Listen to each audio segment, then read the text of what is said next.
పిల్లలందరికీ కూడా ఏమండి శుభాకాంక్షలు. మీరందరూ ఏమండి చాలా ప్రేమ కలిగి ఏమండి త్యాగం చేసి సెల్ఫ్లెస్ లవ్ అంటే నిస్వార్థమైన ప్రేమతో మీ పిల్లలను మీరు కరిగిపోతూ మీ బిడ్డలను మీరు పెంచుకుంటూ వచ్చారు. పిల్లలు they need to hear these words. పిల్లలకి తెలియాలి. హల్లెలూయా. మరి వారు కరిగిపోతూ ఏం చేస్తున్నారు? పిల్లల్ని పెంచుతున్నారు. హల్లెలూయా. మరి వారి పిల్లల కోసం వారు త్యాగభరితులై మరి మీరందరూ కూడా ఎంతగానో మిమ్మల్ని మీరు తగ్గించుకుని మీ పిల్లల కోసం మీరు శ్రమపడి పెంచినటువంటి వారు. దేవుని వాక్యంలో ఈ సందర్భంగా ఒక వాక్యం చదువుకుని మనం ముందుకు వెళ్ళిపోదాం. యెషయా గ్రంథము 66వ అధ్యాయం 13వ వచనం ఎవరైనా చదివి సహాయం చేయండి. యెషయా గ్రంథము 66వ అధ్యాయం 13వ వచనం. యెషయా గ్రంథము 66వ అధ్యాయం 13వ వచనం. ఒకరి తల్లి వారిని ఆదరించినట్లు. చూసారండి, దేవుని ప్రేమ ఎవరి ప్రేమతో పోలుస్తున్నారు? ఎవరి ప్రేమతో? ఒకరి just like a mother comforts her child. అంటే ఒక తల్లి తన బిడ్డను ఆదరించినట్లుగా దేవుడు చెప్తున్నాడు. తన ప్రేమ తల్లి ప్రేమ. ఎందుకంటే తల్లి ప్రేమలో ఉండేటువంటి ప్రేమ ఎటువంటిది? నిస్వార్థమైన ప్రేమ. హల్లెలూయా. మరి వారు త్యాగం చేసి వారు కరిగిపోతూ పిల్లల్ని పెంచుతూ వస్తారు. మరి యేసయ్య చేసింది కూడా అదే కదా. తన ప్రాణాన్ని అర్పించారు, మనల్ని జీవింపజేశారు. అవుతారా కాదంటారా? నిజమే కదా. ఏ హేతువు లేకుండా, హేతువు లేకయే, బదులు ఆశించకయే మనల్ని ప్రేమించినటువంటి ప్రేమ. అందుకనే వాక్యంలో ఎవరి తల్లులకు కూడా అందరికీ కూడా చాలా విలువ దేవుడు ఇచ్చారు. మరి తల్లులకు ఉన్నటువంటి ప్రేమ తన ప్రేమతో పోల్చారు. అంత విలువ కలిగిన వారు మీరందరూ కూడా దేవుని దృష్టిలో.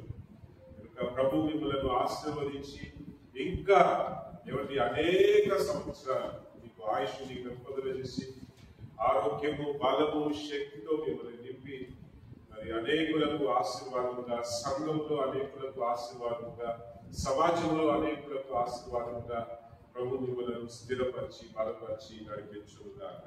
ఆమేన్. ఆమేన్. మరి దేవుని వాక్యంలోనికి మనం ముందుకు సాగుదాం. మరి పునరుత్థాన పండుగను జ్ఞాపకం చేసుకునేటువంటి రోజు 2 వారాల క్రితం నేను వాక్యం చెప్పినప్పుడు ఏమండి పునరుత్థానము తర్వాత ఆరోహణకు ముందు జరిగినటువంటి కార్యములు మనం కొన్ని విషయాలు గుర్తు చేసుకున్నాం. మరి పెంతెకోస్తు రోజు వచ్చే వరకు కూడా పునరుత్థాన పండుగను, పునరుత్థాన శక్తిని, దేవుని శక్తిని మనం ఎవరి ధ్యానించేటువంటి రోజులు ఇవి. దేవునికి స్తోత్రం. హల్లెలూయా. హల్లెలూయా. హల్లెలూయా. మరి పునరుత్థానం అంటే ఆ పునరుత్థాన పండుగ రోజు పాస్టర్ సాహు గారు వచ్చారు. మరి యేసు ప్రభు వారు మరి మరణంలో గెలిచి తిరిగి లేచారని చెప్పి వాక్యం మనందరికీ కూడా మన ముందు పెట్టారు. హల్లెలూయా. మరి నిజమే, యేసు ప్రభు వారు మరణాన్ని గెలిచి తిరిగి లేచారని మనం అందరం కొనియాడాము, మనం అందరం జ్ఞాపకం చేసుకున్నాము. మరి ప్రభుని స్తుతి చేసుకున్నాం, ప్రభుని ఆరాధన చేసుకున్నాం, పండగ చేసుకున్నాం. మరి ఎంతో మనకు ఆనందం. ప్రభు మరణాన్ని గెలిచి తిరిగి లేచారు.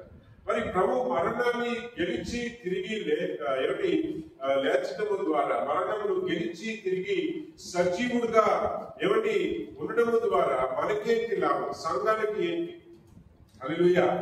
సంఘానికి ఆ పునరుత్థానము ద్వారా సంఘం పొందుకునేటువంటి కార్యము ఎటువంటిది అనేది ఈ రోజు దేవుని వాక్యంలో మనం ధ్యానంలోకి తెచ్చుకుందాం. మరి యోహాను సువార్త 11వ అధ్యాయం, యోహాను సువార్త 11వ అధ్యాయం 25, 26 వచనాలు ప్రభు వాక్యంలో మనం చదువుకుని ముందుకు వెళ్దాం. యోహాను సువార్త 11వ అధ్యాయం 25, 26 వచనాలు మనం చదువుకుని దేవుని వాక్యంలోకి మనం ముందుకు సాగుదాం. అందుకు యేసు పునరుత్థానమును జీవమును నేనే, నా యందు విశ్వాసం ఉంచువాడు చనిపోయినను బ్రతుకును. నా యందు విశ్వాసం ఉంచువాడు చనిపోయినను బ్రతుకును. పునరుత్థానమును జీవమును నేనే. నా యందు విశ్వాసం ఉంచువాడు చనిపోయినను బ్రతుకును. ఈ మాటలు ప్రభు ఎప్పుడు చెప్పారని మనం గుర్తు చేసుకున్న వారమైతే మార్తా మరియా ఇంటికి వెళ్ళారు. ఎందుకు వెళ్ళడానికి కారణం ఏంటి, ఆ సందర్భంలో వెళ్ళడానికి కారణం ఏంటి అని మనం చూసిన వారమైతే లాజరు మరణించినటువంటి పరిస్థితి. లాజరు ఇంకా అనారోగ్యంతో ఉండగా ఈ 11వ అధ్యాయం మొదటి కొన్ని వచనాలు మీరు చదువుతూ ఉన్నట్లయితే లాజరు అనారోగ్యంతో బాధపడుతున్నటువంటి, చావు బ్రతుకుల్లో ఉన్నటువంటి పరిస్థితుల్లో, అనారోగ్యంతో బాధపడుతున్నటువంటి పరిస్థితుల్లో యేసు ప్రభు వారికి కౌరు చేస్తారు. వేరే ఊరిలో పరిచయం చేస్తున్నటువంటి యేసు ప్రభు వారికి కౌరు చేస్తారు. అయ్యా, మీకు మీ స్నేహితుడైన, మీరు ఎంతగానో ప్రేమించేటువంటి మీ స్నేహితుడైన లాజరు చావు బ్రతుకుల్లో ఉన్నాడు, అనారోగ్యంతో బాధపడుతున్నాడు, మీరు వెంటనే రావాలి అని చెప్పి కౌరు చేస్తారు. కానీ ప్రభు పరిచర్య ముగించకుండా అక్కడి నుండి వెళ్ళలేదు. ఆయన పరిచర్య ముగించేసరికి ఇంకా 2 రోజులు పట్టింది. ఈ లోపే లాజరు గారు చనిపోయి మరి ఆయన సమాధి చేయడం కూడా అయిపోయింది అనమాట. మరి ఆ 2 రోజులు పరిచర్య అయిపోయిన తర్వాత యేసు ప్రభు తన శిష్యుల్ని పిలిచి, మనం ఏమిటి లాజరు ఇంటికి వెళ్ళవలసిన వారమై ఉన్నాం, అక్కడ లాజరు నిద్రించాడు, మనం వెళ్ళాలి అని చెప్పి శిష్యుల్ని పిలుచుకుని మార్తా మరియా ఊరికి వచ్చారు. బెతనీ అనేటువంటి ఊరికి వారు రావడం జరుగుతుంది. వచ్చిన వెంటనే ప్రభు వచ్చేసరికి అక్కడ నుండి ప్రయాణమై వచ్చి మీ ఊరికి వచ్చి మీరు ఇంటికి చేరుకునేసరికి లాజరు చనిపోయి సమాధి చేయబడి 4 రోజులు అయిపోయింది. మరి యేసు ప్రభు వారు ఊరికి వచ్చిన వెంటనే మార్తా ఎదురెళ్తుంది. మా యేసు ప్రభు వారు వస్తున్నారని చెప్పి తెలుసుకుని మార్తా ఎదురెళ్ళి, అయ్యా మీరుంటుంటే ఏమండి మా తమ్ముడు చనిపోయేవాడు కాదు, మరి అయ్యా మరి అని చెప్పేసి బాధపడుతూ ఏడుస్తుంటే, అమ్మా ధైర్యంగా ఉండు అని చెప్పి యేసు ప్రభు వారు వారిని ఆదరించినట్టు మనం చూస్తాం. హల్లెలూయా, హల్లెలూయా. మరి యేసు ప్రభు మరి అయ్యా తమ్ముడు చనిపోయాడని బాధపడుతుంటే యేసు ప్రభు వారు అంటారు, నా యందు విశ్వాసం ఉంచినట్లయితే వారు చనిపోయిన వారు కూడా తిరిగి లభిస్తారు. హల్లెలూయా, చనిపోయిన వారు కూడా తిరిగి లభిస్తారని ప్రభు చెప్పారు. కానీ ఏమండి, చనిపోయిన లాజరును గురించి ప్రభు మాట్లాడుతుంటే మార్తా ఏమనుకుంటుందంటే చివరిలో హల్లెలూయా ప్రభు యొక్క రాకడలో గొప్ప బూరధ్వని శబ్దముతో ప్రభు మేఘాల మధ్యలో వచ్చినప్పుడు మృతులైన వారందరూ కూడా ఆయన కలుసుకుంటారు అనే వాక్యం ఉంది కదా, ఆ వాక్యమును గుర్తు చేసుకుంటుంది తల్లి. హల్లెలూయా. నాకు తెలుసయ్యా, చివరిలో మృతులైన వారందరూ లెగుస్తారు కదా, అప్పుడు నా తమ్ముడు కూడా లెగుస్తారని నాకు తెలుసయ్యా అని చెప్పి మార్తా అంటది. ప్రభు అంటారు, నా ఎడలి విశ్వాసం ఉంచినట్లయితే చనిపోయిన వారు బ్రతుకుతారు, సజీవులైన వారు నా ఎడలి విశ్వాసం ఉంచిన సజీవులైన వారు ఎలా ఉంటారంట, వారికి మరణం అనేది ఉండదు. దేవునికి స్తోత్రం. ఇప్పుడు ఈ వాక్యాన్ని మనం అర్థం చేసుకోవాల్సిన, we need to understand this scripture. ఏమిటి, ఈ వాక్యాన్ని మనం సరైన విధంగా మనం అర్థం చేసుకుంటే మన ఆత్మీయ జీవితానికి ఎంతో ఉపయోగపడేటువంటి వాక్యం ఇది.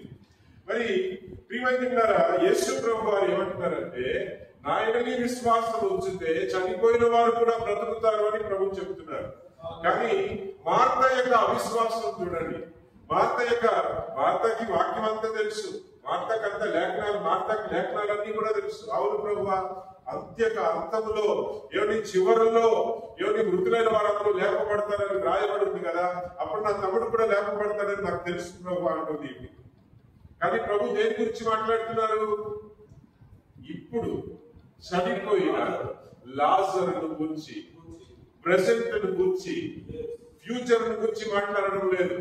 రాబోయే కాలంలో జరగబోయేటువంటి కార్యముల గురించి ప్రభు మాట్లాడడం లేదు. అక్కడ చనిపోయిన లాజరును గురించి ప్రభు మాట్లాడుతున్నారు. ప్రియమైనలారా, హల్లెలూయా, హల్లెలూయా.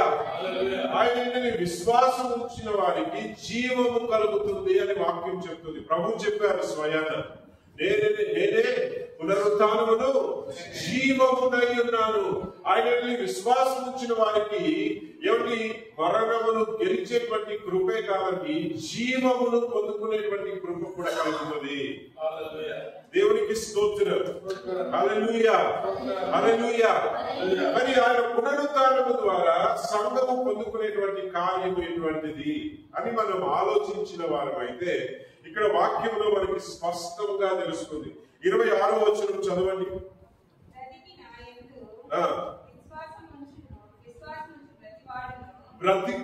బ్రతికి నాయందు విశ్వాసముంచు ప్రతివాడును ఎన్నటికీ చనిపోడు. ఈ మాట నమ్ముచున్నావా అని ఆమెను అడిగాను. ఆమె అవును ప్రభువా, నీవు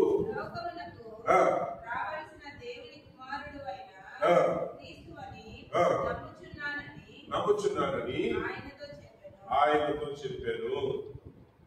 ఈ కథ అంతా మనకి తెలుసు. తర్వాత ఏమిటి మార్త వెళ్ళి మరియకు చెప్తుంది. మరియమ్మకి వెళ్ళి చెప్పి, అయ్యా యేసు అమ్మ యేసు ప్రభు వారు వచ్చారని చెప్పగానే ఈ మరియ ఏం చేస్తుంది, అందరూ ఏడుస్తూ అక్కడ యూదులు పరిస్థితులు అందరూ కూడా ఆమెని ఈ అక్క చెల్లెల్ని ఓదార్చడానికి, ఎందుకంటే వారు చనిపోయిన వారు తమ్ముడే కదా, మార్త మరియ తమ్ముడే కదా. మార్త దగ్గర కొంతమంది, మరియ దగ్గర కొంతమంది కూర్చుని వారిని ఓదార్చుతున్నారు. ఈమె లేచి బయటకు వచ్చేసరికి వాళ్ళందరూ అనుకుంటున్నారు సమాజ దగ్గరికి వెళ్ళి ఏడుస్తుందేమో ఇది అని చెప్పేసి వాళ్ళు మాట్లాడుకుంటుంటే యేసు ప్రభు వారు ఎదురొచ్చినటువంటి యేసు ప్రభు వారిని కలుసుకునడానికి వెళ్ళారని కొంతమంది గ్రహిస్తారు. అప్పుడు ఈమె కూడా వెళ్ళి ఆయన పాదాల దగ్గర పడి మరియ అంటది, అయ్యా ఆయన అనారోగ్యంగా ఉన్నప్పుడే మీరు వచ్చుంటే మా తమ్ముడికి గతి పట్టేది కాదని ఏడుస్తుంది, బిగ్గరగా ఏడుస్తుంది అనమాట. ప్రభు పాదాలు మీద పట్టుకుంది. ఇప్పుడు యేసు ప్రభు వారికి కూడా దుఃఖం కలుగుతుంది, వేదన కలుగుతుంది. హల్లెలూయా. వారి దుఃఖం చూసేసరికి యేసు ప్రభు వారికి కూడా దుఃఖం. ఆయనకి తెలుసు లాజర్ని ఆయన లేకపోతున్నాడని ఆయనకి తెలుసు, లాజరు బ్రతికి రాబోతున్నాడని ఆయనకి తెలుసు. అయినప్పటికీ కూడా తన బిడ్డల యొక్క దుఃఖము, తన బిడ్డల యొక్క అంగలార్పుని చూసేసరికి ఆయనకి కూడా ఏమండి దుఃఖం కలిగింది. ఆయన ప్రేమ అంత గొప్పది. ఏడ్చేవారు బాధ మనం అనుకుంటాం ఒకసారి, మన బాధని మన దుఃఖాన్ని చూసేవాళ్ళు ఎవరూ లేరని. నువ్వు ఏడ్చినప్పుడల్లా, నీవు కన్నీరు కార్చినప్పుడల్లా ప్రభు నీవు చూస్తూనే ఉన్నాడు. నీతో పాటు ఆయన కూడా నీవు దుఃఖపడితే చాలని, నీవు కన్నీరు కార్చినప్పుడల్లా కూడా ఏమండి నీవు అంగలార్చినప్పుడల్లా కూడా నీ యేసయ్య నీతో పాటు కన్నీరు కార్చే దేవుడై ఉన్నాడు. చెప్పండి, మనతో కన్నీరు కార్చి అంతగా మన పట్ల ఆప్యాయత ప్రేమ కలిగినటువంటి దేవుడు ఆయన. దేవునికి స్తోత్రం. మరి ఆయన కూడా వాక్యం ఏం చెప్తుందంటే యేసుక్రీస్తు ప్రభు వారు కూడా ఆయన కన్నీరు విడిచారని, ఆయన ఏడ్చారని, ఆ మరియ యొక్క దుఃఖాన్ని చూసేసరికి ఈయనకి బాధ కలిగి ఈయన కూడా మరి అక్కడ ఏడ్చినట్లుగా మనం చూస్తాం. అక్కడి నుండి ఆయన సమాధి దగ్గరికి వెళ్తారు. సమాధి దగ్గరికి వెళ్ళి ఏమిటి బిగ్గరగా లాజర్ లేచిరా, బయటికి రా అని చెప్పి ప్రభు చెప్పిన వెంటనే ఏమిటి సమాధిలో ఉన్న లాజరు లేచి ఏమిటి చనిపోయి 4 రోజులు అయిపోయినటువంటి లాజరు తిరిగి సజీవుడుగా లేచి మరణాన్ని గెలిచి తిరిగి లేచి ఏమిటి ఆ సమాధిలో నుండి బయటకు వస్తాడు. దేవునికి స్తోత్రం. ఈ కథంతా మనకి తెలుసు, మనం చదువుకుంటాం, ఎన్నోసార్లు వినుంటాం. కానీ ఏమిటి ఇక్కడ నేనే పునరుత్థానము, నేనే జీవమునై ఉన్నాను, నా యందు విశ్వాసం ఉంచువారు ఏమిటి నా యందు విశ్వాసం ఉంచువారు జీవము కలిగి ఉండురు అని ప్రభు చెప్తున్నారు. మరి ప్రభుని నమ్ముకున్న వారికి దేవుని యొక్క పునరుత్థాన శక్తిని ఇచ్చేటువంటి దేవుడై ఉన్నాడు. అంటే ఏంటి? మరణాన్ని జయించేటువంటి కృప. హల్లెలూయా. మరణానికి సంబంధించిన కార్యములను జయించేటువంటి కృపను దేవుడు తన సంఘానికి ఇచ్చేటువంటి దేవుడై ఉన్నాడు. ఆయనని విశ్వాసం ఉంచిన వారు చనిపోయినను బ్రతుకుదురు. ఒకవేళ నువ్వు బ్రతుకున్నావా, బ్రతుకున్నట్లయితే నీవు క్రీస్తులో నిలిచి ఉన్నటువంటి వ్యక్తివైతే నీకు మరణం అనేది ఉండదు, ఆత్మ మరణం అనేది ఉండనే ఉండదు. దేవునికి స్తోత్రం. హల్లెలూయా, హల్లెలూయా. మరి ఇక్కడ ఈ వాక్యాన్ని కొంచెం లోతుగా మనం ముందుకు వెళ్తూ ధ్యానం చేసుకుని ముందుకు వెళ్దాం. మరి ప్రియమైన యేసయ్య ఈ లోకంలోనికి జీవముని ఇవ్వడానికి వచ్చారు. ఏమి ఇవ్వడానికి వచ్చారండి? ఈ లోకానికి ఎందుకు వచ్చారు? జీవముని ఇవ్వడానికి వచ్చారు. ఎవరికి ఇవ్వడానికి వచ్చారు? ఎవరికి? ఆయన అంటే విశ్వాసం ఉంచిన ప్రతి ఒక్కరికి జీవము కలిగించడానికి వచ్చారు. అంటే మనం చనిపోయామా?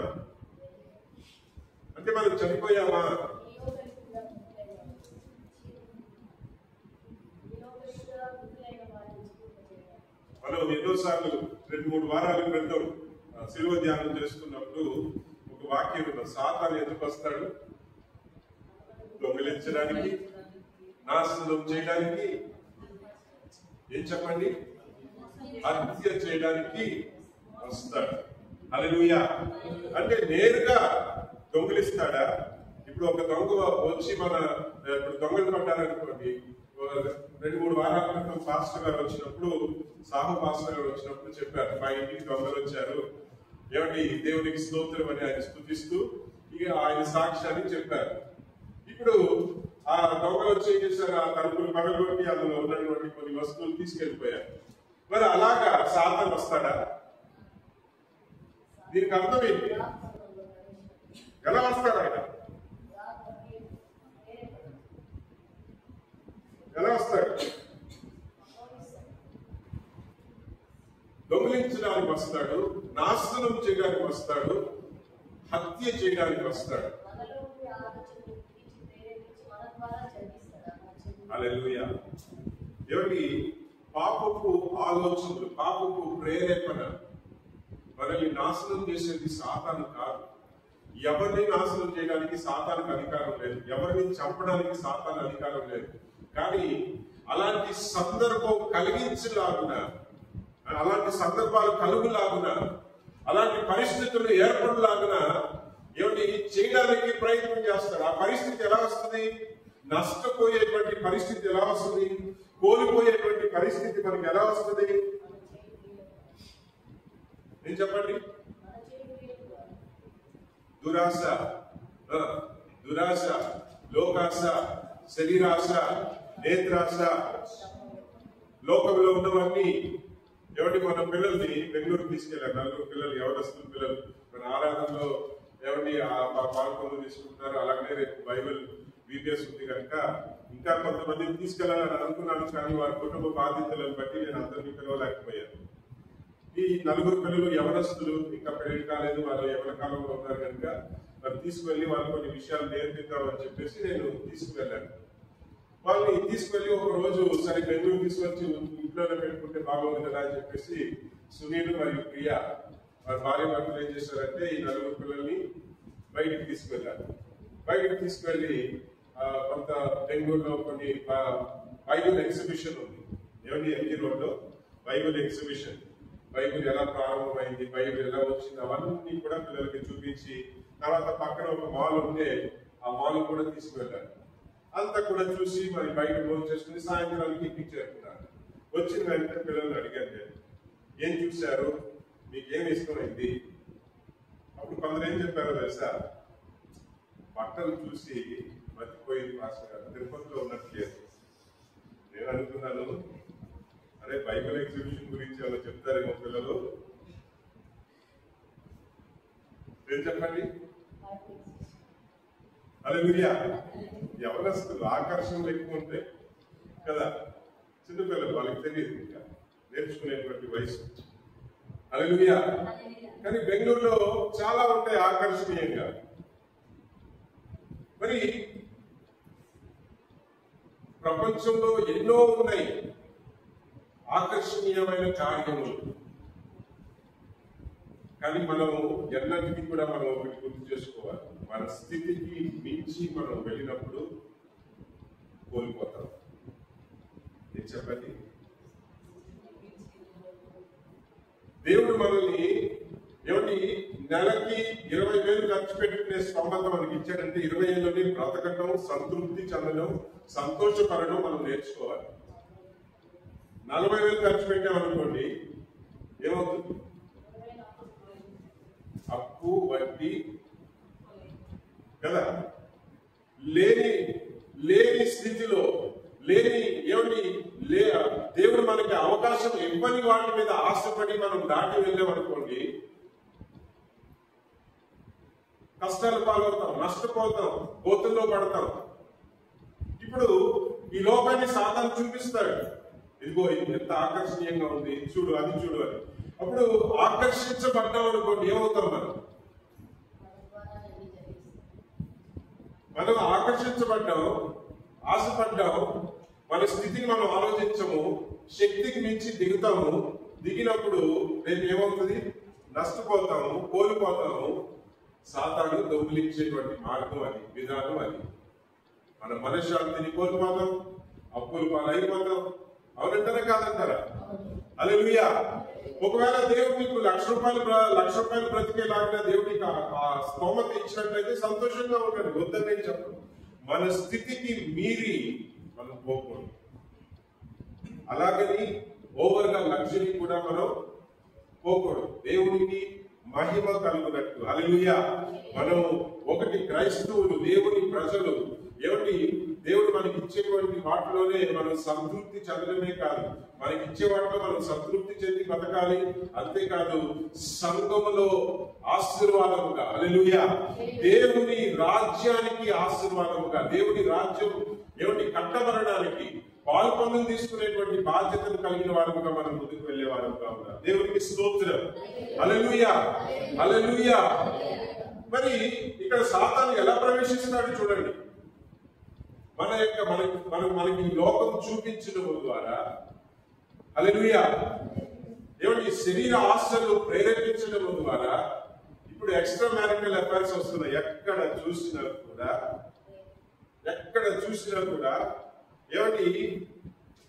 భర్త భార్యను మోసం చేయడం, భార్య భర్తను మోసం చేయడం, వివాహ బంధములు దాటి బయటికి వెళ్ళేటువంటి పరిస్థితి, వారి కోరికలు తీర్చుకునడానికి. భర్త భార్యను మోసం చేయడం, భార్య భర్తను మోసం చేయడం. ఎందుకు చెప్పండి? చివరికి కోల్పోయేది ఏంటి, దాని యొక్క పరిస్థితి ఏంటి, దాని యొక్క ప్రభావం ఏంటి అనేది అప్పటికప్పుడు తెలియదు. కానీ తర్వాత కుటుంబాలు నాశనం అయ్యేటువంటి పరిస్థితి.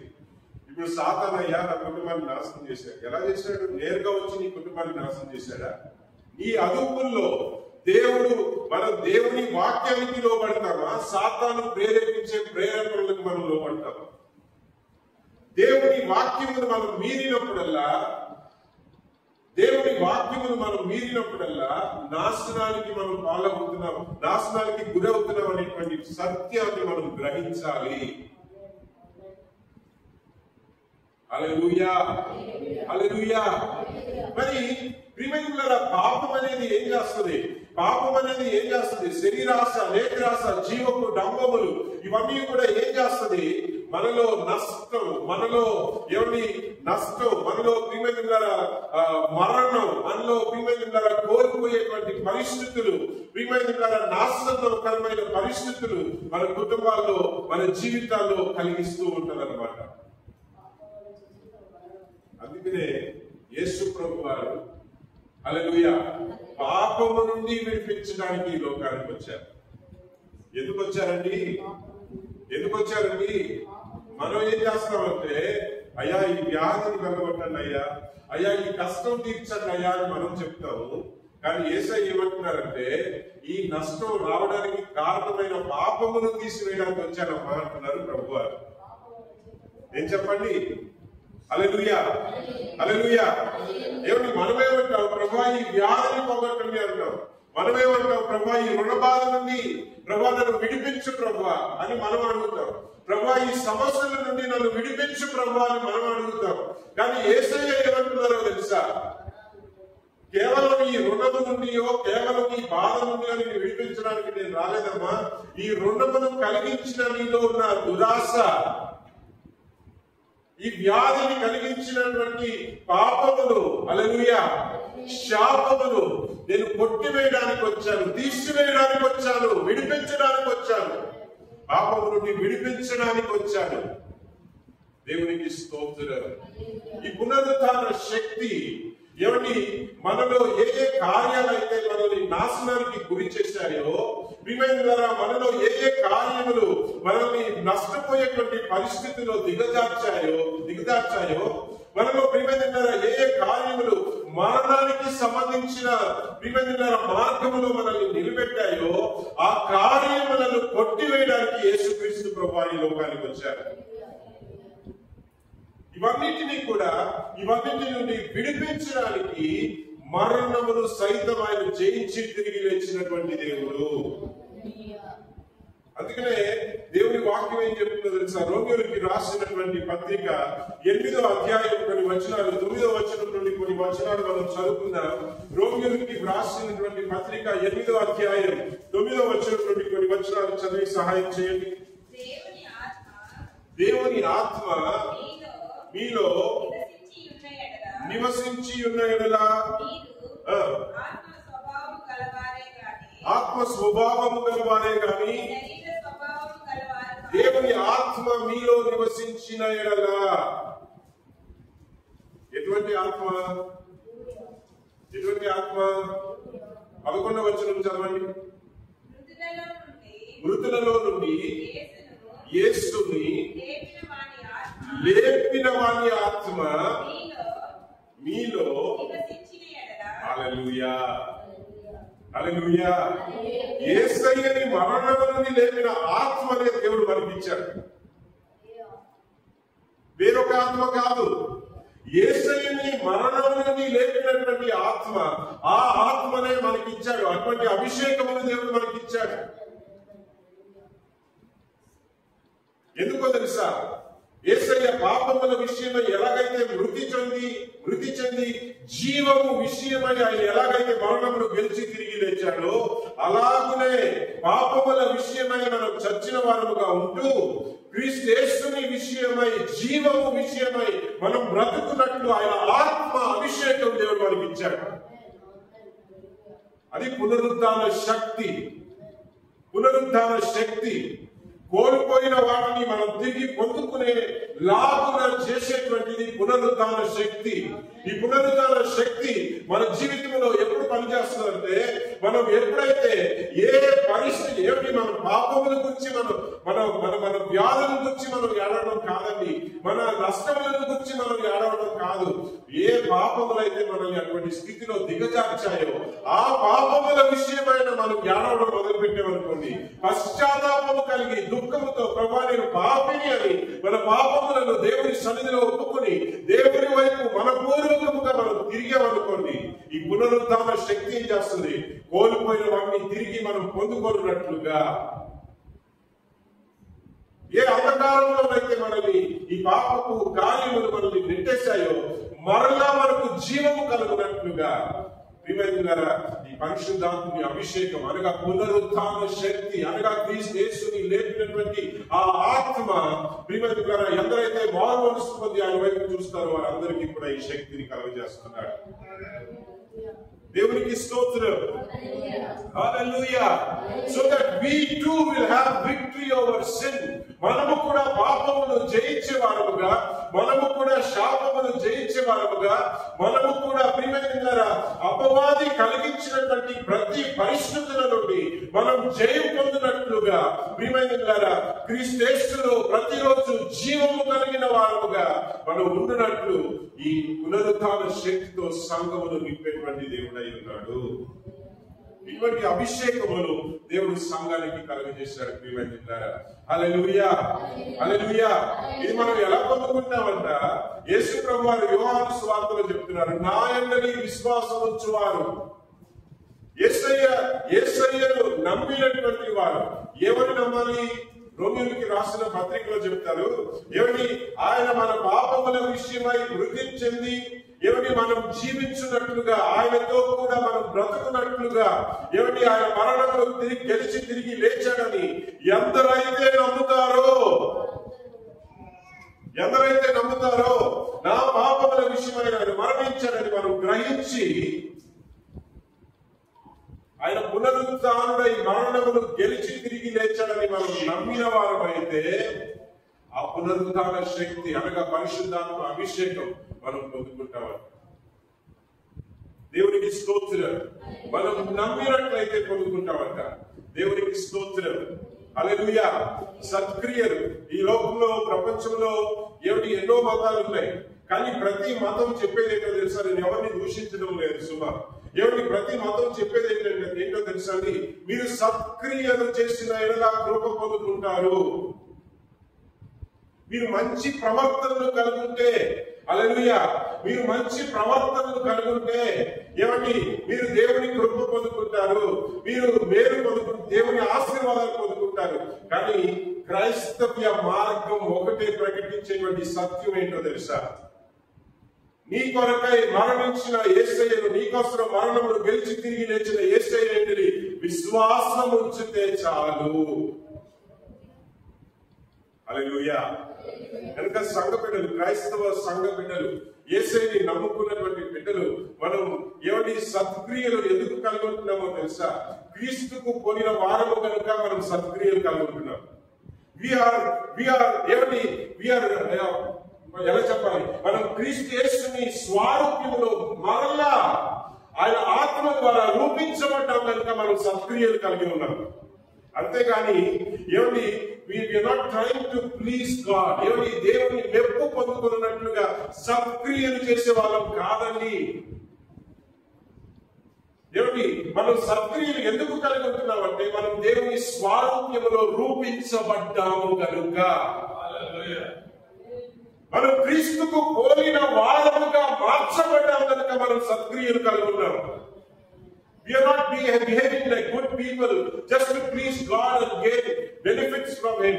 దేవుని దగ్గర మేలులు పొందుకోవడానికి, మెప్పులు పొందుకోవడానికి మనం మంచి ప్రవర్తన కలిగి ఉండడం లేదండి. మనం క్రీస్తు లాగున మార్చబడ్డాం కనుక సత్క్రియలు కలిగి ఉన్నాం. ఎంతమంది నమ్ముతున్నారు ఈ రోజు? Hallelujah. This is the power of resurrection. This is the power of resurrection. ఎందుకు నీ క్రీస్తుని నమ్మక మునుపు మనం చీకటిలో బ్రతికేటువంటి వారం, అంధకారంలో బ్రతికేటువంటి వారం. అందుకనే అక్కడ రోమియోకి రాసిన పత్రికలో ఏమంటున్నారో తెలుసా? నీవు క్రీస్తు యేసుని ఆత్మ, 9వ వచనం నుండి మరలా చదవండి ఒకసారి. 9వ వచనం నుండి, దేవుని ఆత్మ మీలో నివసించుచున్న ఎడల మీరు ఆత్మ స్వభావము గలవారే గాని. దేవునికి స్తోత్రం. If the spirit of the Lord is dwelling in you, మీరు ఆత్మ స్వభావము గలవారే కానీ. అంటే దేవుని ఆత్మ మీలో ఉన్నట్లయితే, ఆ ఆత్మ మీలో ఉన్నారు కనుక. ఈ వాక్య అర్థం ఏంటి? దేవుని ఆత్మ మీలో ఉన్నారు కనుక క్రీస్తు స్వభావములు మీలో బయటపడుతున్నాయి. స్తోత్రం చెప్తామా? హల్లెలూయా, హల్లెలూయా. We are not trying to please God or we are not trying to please any person. మనం క్రీస్తు రూపంలో, స్వారూప్యములో, ఆయన స్వభావములో నిర్మించబడ్డాము కనుక సత్క్రియలు కలిగి ఉన్నాం. ఆ క్రీస్తు యేసుని స్వభావములు మనం కలిగి ఉన్నాము. ఆయన ఆత్మ మనలో ఉన్నది కనుక ఆయన స్వభావములు కలిగి ఉన్నాము. తర్వాత ఏమంటుందంటే వాక్యం, ఆయన ఆత్మ మీలో లేని ఎడల మీరు ఆయనకు సంబంధితులు. క్రీస్తు యేసుని ఆత్మ పూర్తిగా చదవండి ఆ వచనాన్ని.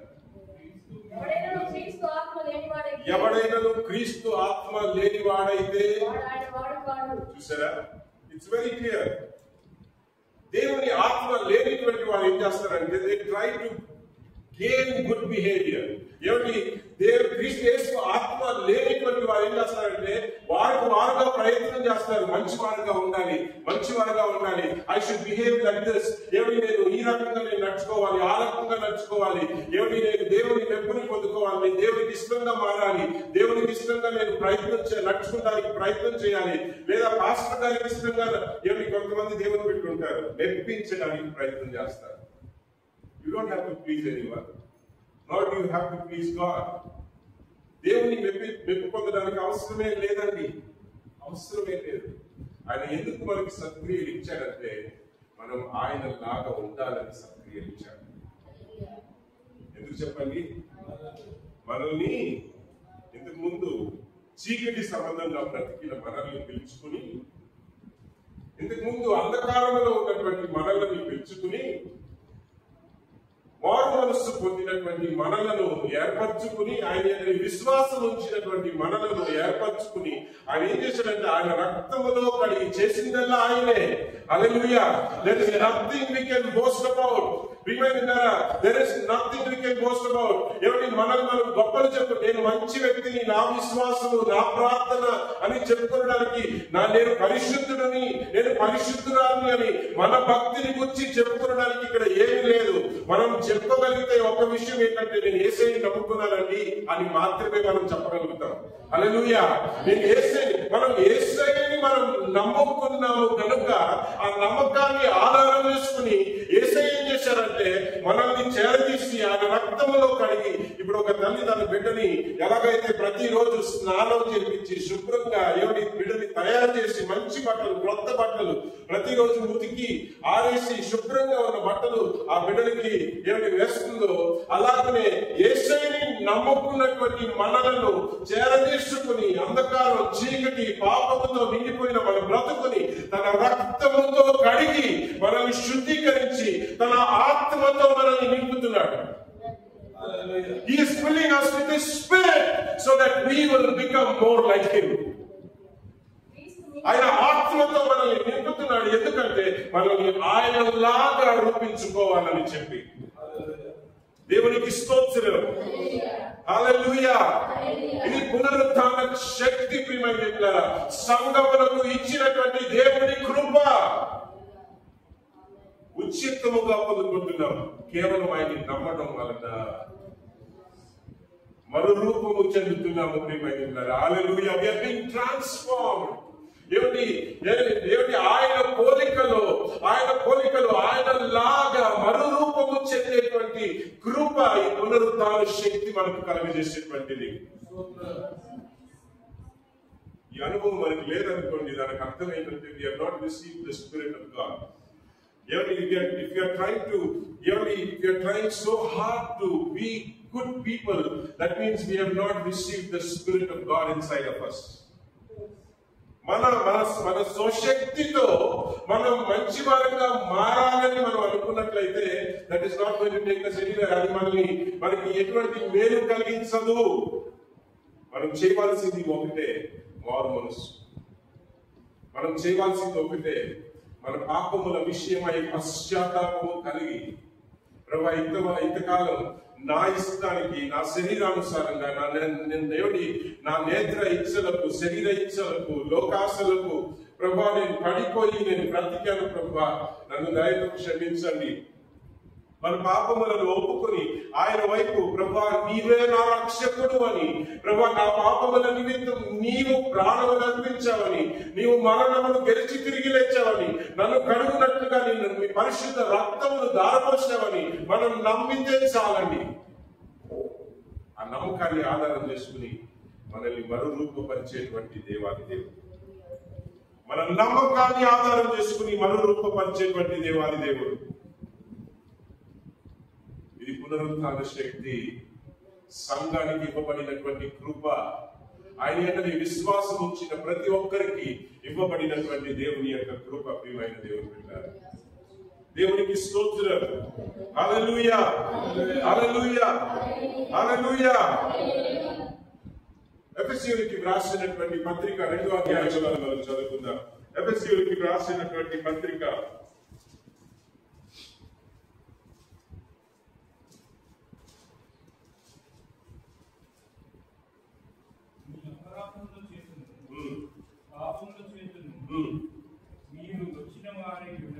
2వ ఆయన మిమ్మును క్రీస్తుతో కూడా బ్రతికించెను.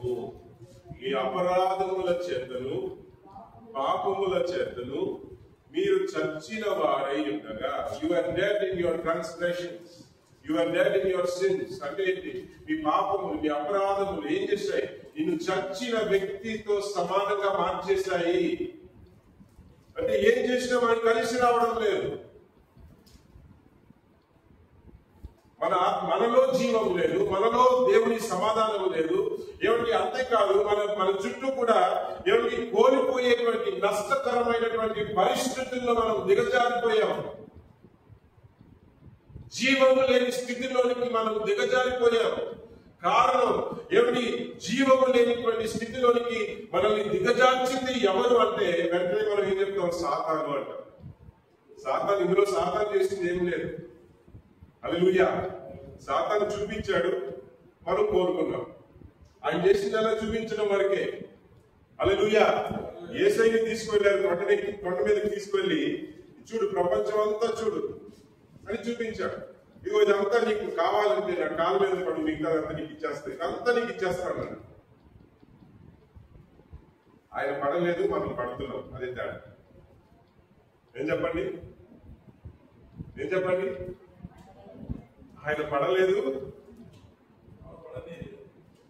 హల్లెలూయా. మనం అనేక సమయంలో పడిపోయిన స్థితిలో మనం కనిపిస్తున్నాం.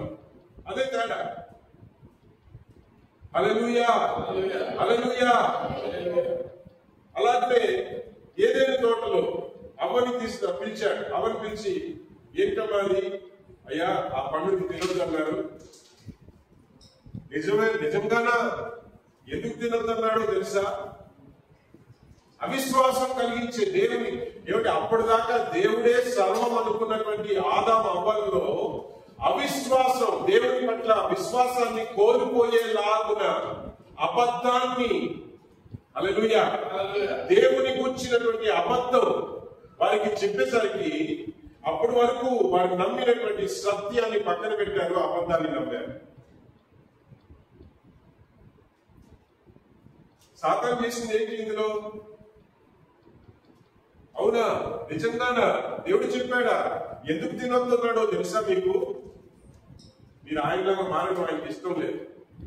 అందుకనే అంటే అది తినేస్తే దేవుడు లాగా మారిపోతావా అని చెప్పి ఆలోచన కలిగించాడు. అప్పుడు అమ్మ ఏం చేసింది? దేవుని మాటను పక్కన పెట్టేసింది.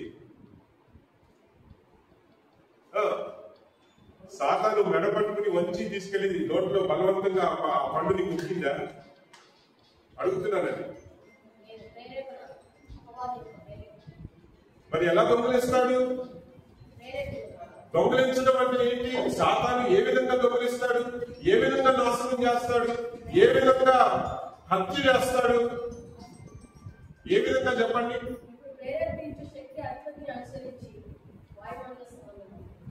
మరి ప్రియమైనది ఏమిన్నారా? వాడు చెప్పిన, వాడు చూపిన కార్యములకు మనం ప్రియమైనదిలారా దేవుని సత్యం ఏంటో, దేవుడు ఏం చెప్పాడో ఆ మాటని పక్కన పెట్టేసి ఏమండి మనం కోరుకునే విధంగా, ఈ శరీరం కోరుకునే విధంగా వాడు చూపించాడు కనుక మన నేత్రాశ చూచినవన్నీ మనకి కావాలి. ఏమండి శరీరాశ, ఏమండి జీవపు డంబం, గొప్పలు లేని గొప్పలు, ఇవన్నీ మనం కావాలని కోరుకునేటువంటి సందర్భ పరిస్థితుల్లో సాతాను మన కోరికలకు తగినట్లుగా చూపించడం వలన వాడు చూపించాడు అంతే. హల్లెలూయా. వాడు చూపించాడు అంతే. చూపించడమే వాడి పని. వాడు చూపించిన ప్రకారం నడుచుకోకపోవడం ఎవరి చేతిలో ఉంది? వాడు చెప్పిన ప్రకారం నడుచుకోకపోవడం ఎవరి చేతిలో ఉంది? హల్లెలూయా. ఎప్పుడైతే అబద్ధాన్ని మనం నమ్మడం మొదలు పెడతామో అప్పుడే మన పతనం మొదలవుతుంది.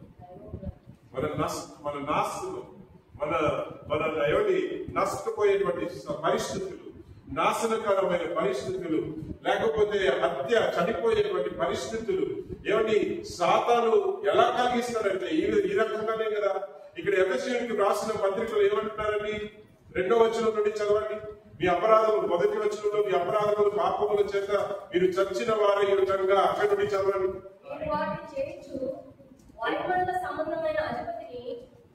మీరు వాటిని చేయించు, వేటిని అపవాది చెప్పిన ప్రకారం చేయించు,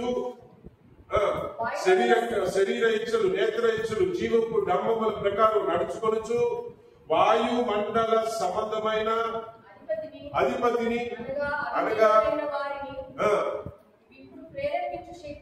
ఇప్పుడు ప్రేరేపించు క్రీస్తు శక్తిని అధిపతిని అనుసరించి ప్రపంచ ధర్మము చొప్పున మునుపు అంటే ఏంటి? ఎప్పుడు దేవుడిని నమ్ముకోక మునుపు ఎలా నడుచుకున్నావంట? సాతాను చెప్పిన ప్రకారం నడుచుకున్నావంట.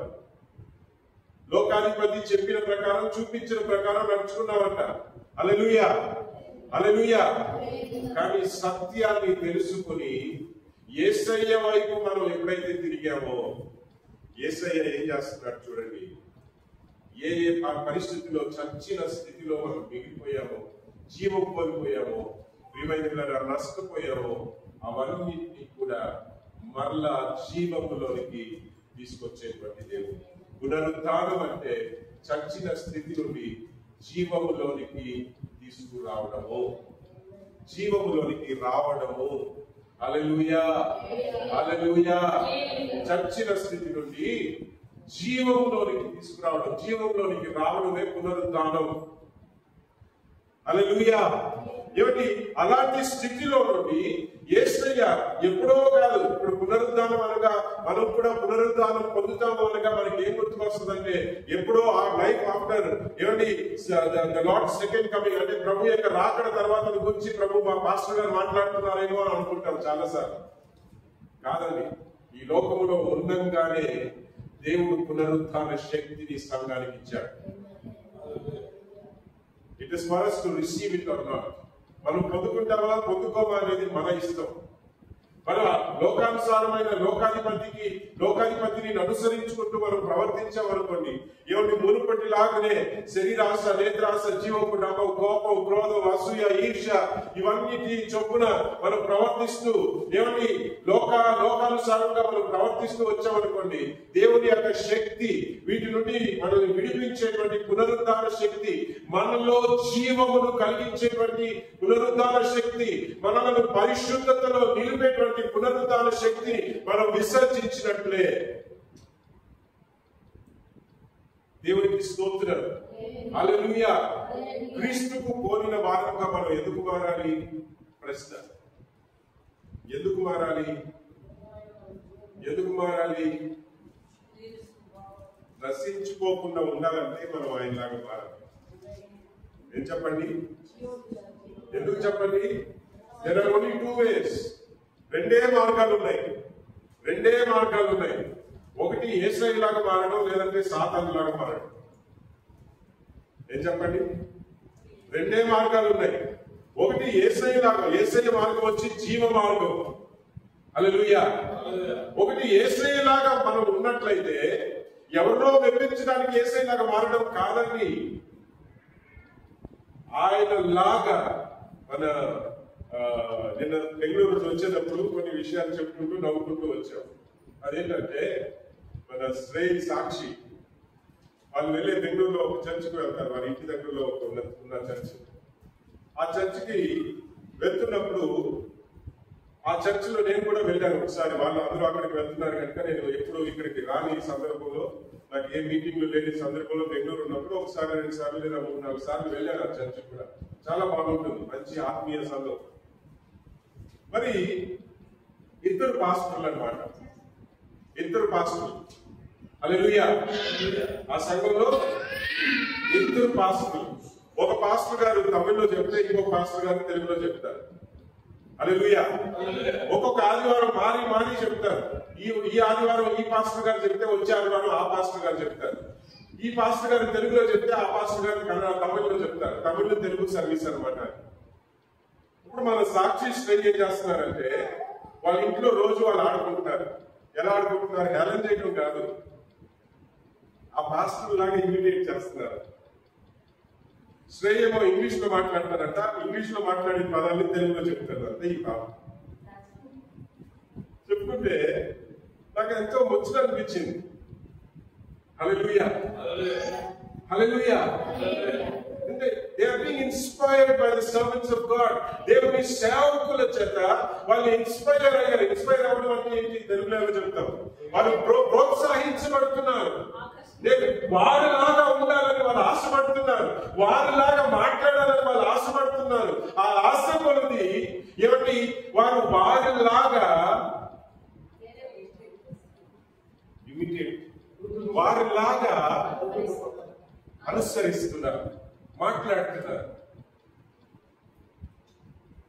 హల్లెలూయా. ఆయన మెప్పు పొందడానికి మనం ఆయనలాగా మారడం కాదండి. ఏమండి, మనం ఆయన ప్రేమిస్తున్నాం కనుక ఆయన చేత మనం inspired by him every day in our lives కదండి. యేసయ్య చేత మనం ఇన్స్పైర్ అవుతున్నాం, అంటే ప్రోత్సహించబడుతున్నాం. అందుకనే ఆయన లాగా ఉండాలి. ఆయన లాగా ఉండడం వల్ల ఆయనకేం లాభం లేదు, మనకే లాభం. ఏం చెప్పండి, అర్థమవుతుంది కదా? ఆయన లాగా మారడం వలన ఆయనకేం లాభం లేదు, మనకే లాభం. ఎందుకంటే ఆయన లాగా మారే కొలది మనం పరిశుద్ధులుగా మార్చబడుతున్నాం. ఆయన లాగా మారే కొలది పాపములకు దూరం అవుతున్నాం. ఆయన లాగా మారే కొలది నీతిమంతులుగా నిలబడుతున్నాం. ఆయన లాగా మారే కొలది మనల్ని నశింపజేసేటువంటి పాపము సాతాను నుండి మనం దూరం అవుతున్నాం.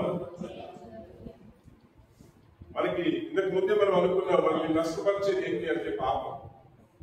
ఇంతకు ముందే మనం అనుకున్నాం, మనల్ని నష్టపరిచేది ఏంటి అంటే, మనల్ని నాశనం చేసేది మనల్ని ఏంటి అంటే పాపము, సాతాను. ఏమిటి, ఈ లోకానుసారమైన కార్యములను చూపించి దురాశలు కలిగించి శరీరాశ, నేత్రాశ, జీవపు డంబముల ద్వారా మన ఆత్మీయ జీవితాన్ని కోల్పోయేలాగా చేసి ఏమిటి చివరికి దొంగిలించడం అనేది కోల్పోవడం. మనం కోల్పోతే వాడు దొంగిలించాడంటే మనం కోల్పోయామని అర్థం. కోల్పోవడం, నష్టపోవడం, హత్యకు గురి అవడం, ఇవన్నీ పరిస్థితులు ఏర్పడతాయి అన్నమాట. పాపం వల్ల వచ్చు జీతం. హల్లెలూయా. రోమీయులకు రాసిన పత్రిక 6వ అధ్యాయం. ఏమిటి, పాపం వల్ల వచ్చు జీతం మరణం. మరి ఆ పాపం యేసయ్యలాగా మారకూడదు. ఈ పాపములకు మనం దూరం అవుతున్నాం. హల్లెలూయా. ఈ పునరుద్ధాన శక్తి ఎందుకయ్యా? రోజుకి మనం యేసయ్యలాగా మారడానికి,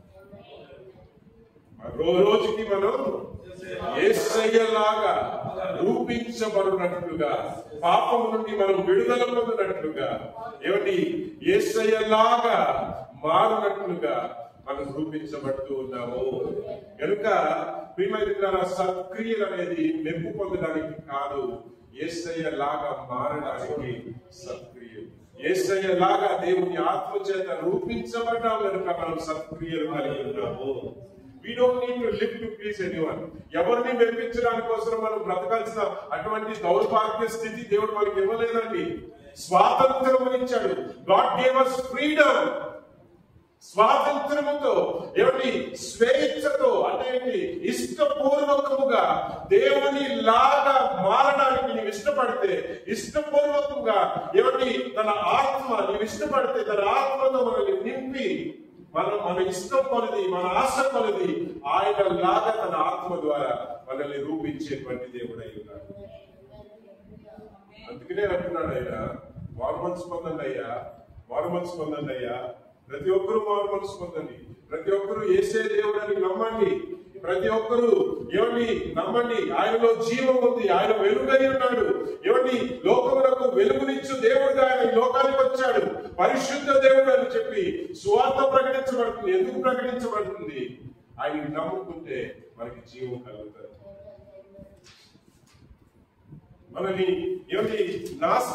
మనల్ని నాశనం చేసేటువంటి పాపము నుండి మనం విడుదల పొందుతాం. ప్రియమైన దేవుళ్ళారా, హల్లెలూయా, హల్లెలూయా. సంఘ బిడ్డలు ఈ సత్యాన్ని మనం గ్రహించాలి. సంఘ బిడ్డలు ఈ సత్యాన్ని మనం గ్రహించాలి. ఎందుకంటే అనేక పర్యములు దేవుని నమ్ముకున్నామని మనల్ని మనం మోసపుచ్చుకునేటువంటి పరిస్థితుల్లో మిగిలిపోతున్నాం.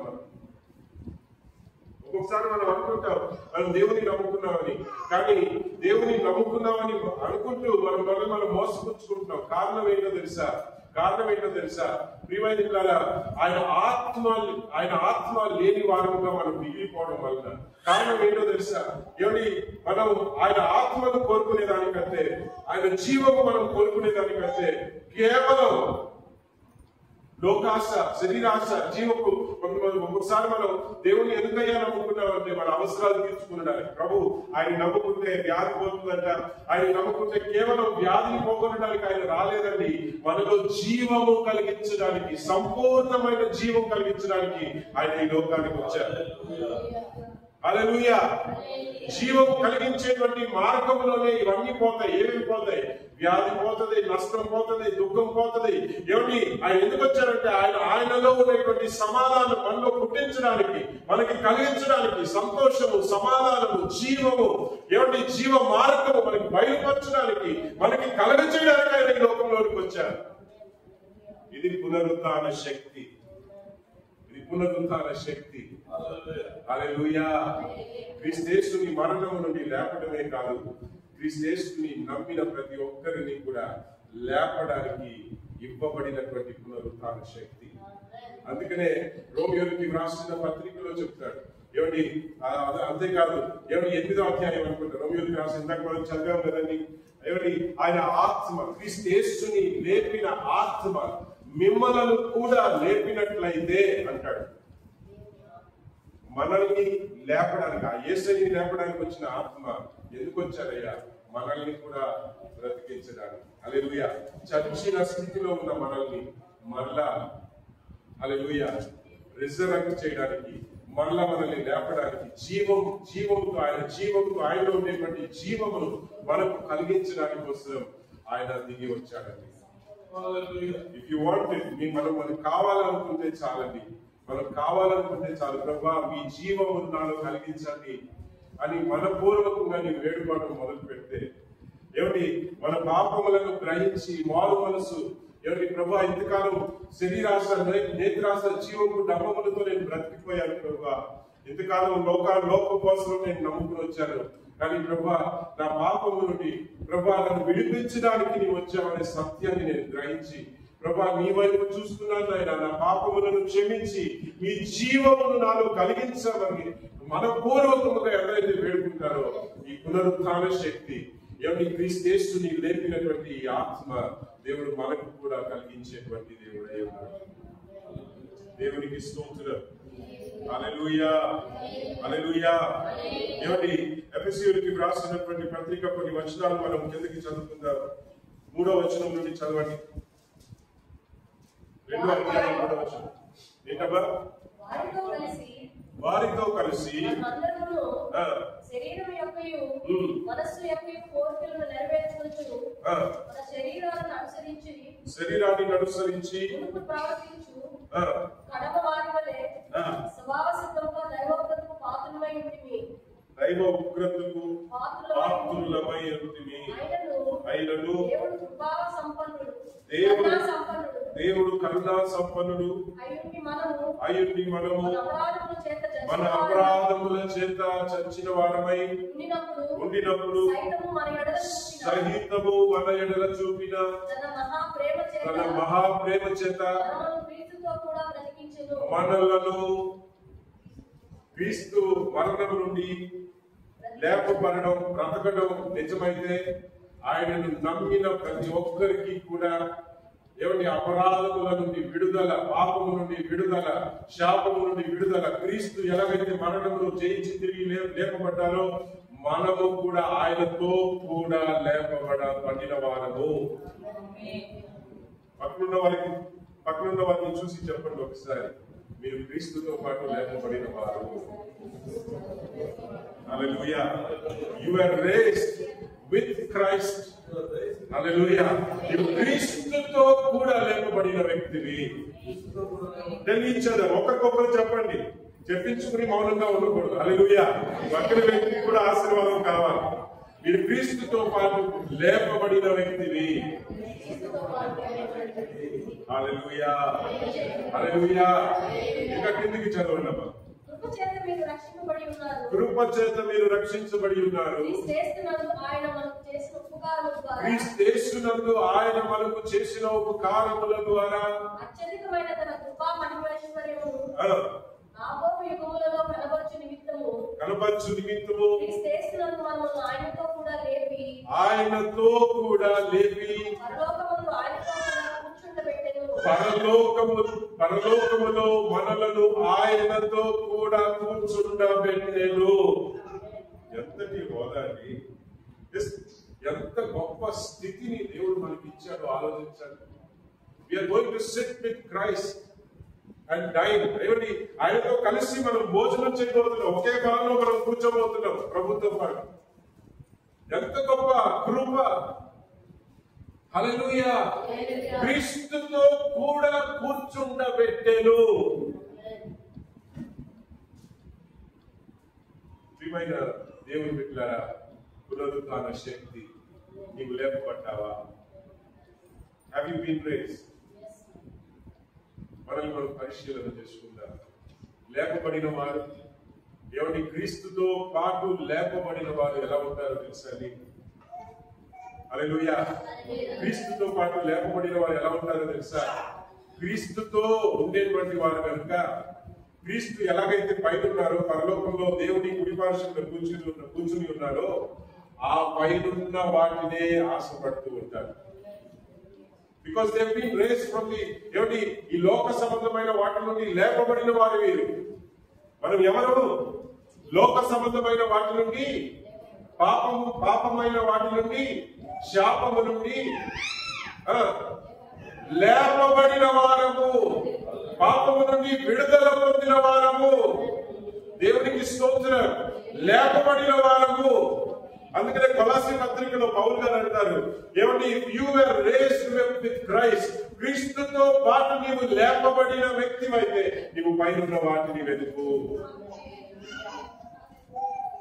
అంటే ఏంటి? దేవుని రాజ్యానికి సంబంధించిన వాటిని వెతకండి. ప్రభు ప్రసంగంలో ఏం చెప్పారండి? 2 కార్యాలు వెతకమన్నారు.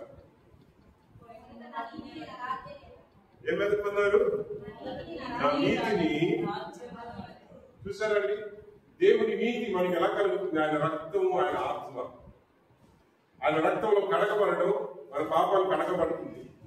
రెండోది, ఆయన ఆత్మతో నింపబడిన వారం అయితే, ఆయన ఎలాగైతే నీతిమంతుడో మనము కూడా ఆయన లాగా నీతిమంతులుగా మార్చబడుతున్నాం. ఈ రెండు అనుభవాలు. యేసయ్య రక్తంలో కడగబడాలి, దేవుని ఆత్మ చేత నింపబడాలి. యేసయ్య రక్తంలో కడగబడాలి, దేవుని ఆత్మ చేత నింపబడాలి. ఈ 2 అనుభవాలు ఎవరైతే పొందుకుంటున్నారో వారు ప్రియమైన నీతిమంతులు. దేవుని నీతిని కోరుకుంటాం అంటే అదే కదా, ప్రభువా నీ రక్తములో నన్ను కడగండి, మీ ఆత్మతో నన్ను నింపండి. పరిశుద్ధ ఆత్మ మనలోనికి వచ్చినట్లయితే మనల్ని రోజుకి క్రీస్తుకు పోలిన వారుగా మనల్ని నిర్మిస్తూ ఉంటారు. క్రీస్తు స్వభావములు మనలో పుట్టిస్తుంటారు. హల్లెలూయా! ఇక ఇంతకు ముందు కోపపడే వ్యక్తిని ఇప్పుడు నేను కోపపడను. కోపముకు బదులుగా ప్రేమ, ఈర్ష్యకు బదులుగా ప్రేమ. సంతోషపడే వారిని చూసి ఈర్ష్యపడడం కాదండి. ఇంతకు ముందు ఈర్ష్య కలిగేది నాకు, కానీ ఇప్పుడు ఏమిటి, యేసయ్య ఆత్మను పొందుకున్నాను. యేసయ్య ఆత్మ ఏం చేస్తుందో తెలుసా? సంతోషించే వారితో కలిసి సంతోషపడే వారుగా నన్ను మార్చేశాడు. హల్లెలూయా! హల్లెలూయా! హల్లెలూయా! ఇంతకు ముందు శత్రువుని చూసినప్పుడు వాళ్ళని చంపేయాలంత కోపం వచ్చేది. ఇప్పుడు భారతదేశంలో అందరికీ ఒక సంతోషం ఏంటి? పాకిస్తాన్ మీద యుద్ధం జరుగుతుంది, వాళ్ళని చంపేయాలి. దేవుడు నమ్ముకున్న బిడ్డలు కూడా ఆశ్చర్యం అనిపిస్తుంది. అది ఎలా అనిపిస్తుంది? ఇది హౌ ఇస్ ఇట్ పాసిబుల్? ఇప్పుడు ఈ రోజు నిన్ను ఎలా ప్రేమిస్తున్నాడు, పాకిస్తాన్ లో ఉన్న వారిని కూడా దేవుడు అలాగే ప్రేమిస్తున్నాడు కదా. అదే పాస్టర్ గారు పాకిస్తాన్ కి సపోర్ట్ చేస్తున్నారని నాకు టైటిల్ పెట్టేసినా నాకు సంతోషం. సత్యం నిన్ను ఎలా ప్రేమిస్తున్నాడో వారిని కూడా అలాగనే ప్రేమిస్తున్నాడు. మీకోసం ప్రాణం ఎలా ఇచ్చాడో వారి కోసం అలాగనే ప్రాణం ఇచ్చాడు. దేవుడు లోకమును ఎంతగానో ప్రేమించెను గనుక తన అద్వితీయ కుమారుని, లోకం అంటే ఇండియా ఒకటే కాదండి,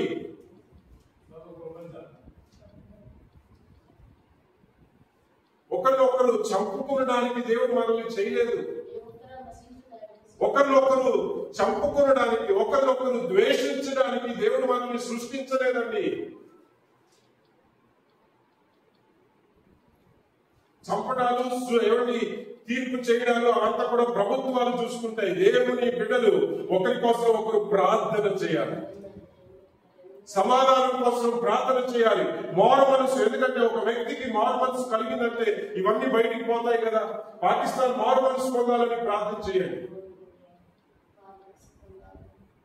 మనం ప్రార్థన చేస్తే జరిగిపోతుందా, జరుగుతుందో లేదో తర్వాత దేవుడు చూసుకుంటాడు. కానీ మనలో ఉండవలసిన స్వభావం అది, మనలో ఉండవలసిన స్వభావం క్రీస్తేస్తుని స్వభావం.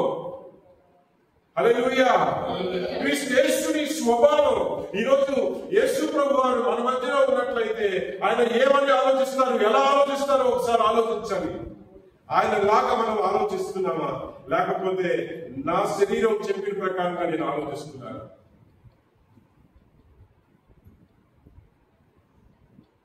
దేవునికి స్తోత్రం.